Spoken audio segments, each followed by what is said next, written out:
now we'll talk about representative samples. Okay, like you see this female having oranges, your banana. For conclusions to be valid, the sample must be represented, which means that if I'm cooking rices in two cookers, I cannot take a rice from this cooker and conclude on the rice that is based in the other cooker. How many of you are clear about this? So it must be representative samples. I can make conclusions. In production, if I have produced in the shift, I'm taking samples from that shift. So it can be representative of that particular shift and not from something which is done in the night shift or probably 1 week before. I cannot make conclusions. Super clear? SC, okay? So the data you collect fairly represents all data and no systematic differences between the data you collect and the data you don't collect. Look at this statement. Awesome statement. There is no difference, systematic difference between the data you collect because it's a representative data. This also represents that. You take 10, 100 pieces of this, you drop it, pick up another 100 pieces, all representative data. Every item stands a known and usually equal chance of being included. Okay, this is a statistical statement if you don't understand it. This is called as, collecting a random data.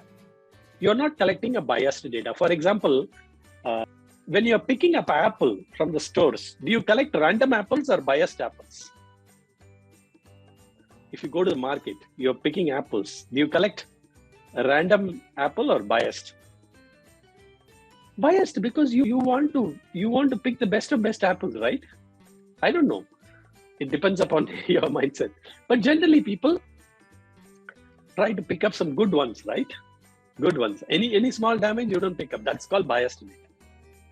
We'll check and pick. Hence biased. Excellent.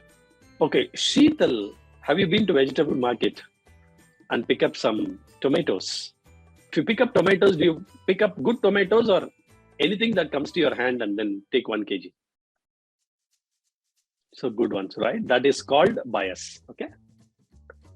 Let me tell you example of bias. Okay. So in human perception, you collect what is convenient to you, like the tomatoes that you pick up. And you have a pattern of selection. So some change in the environment process means a sample is no longer represented. For example, if you're picking something and there is a change in the environment or the process, that means it's no longer representative. For example, you are baking the bread and you have checked that. Suddenly the power goes off. Do you think it's a representative? No. It is no longer representative, right?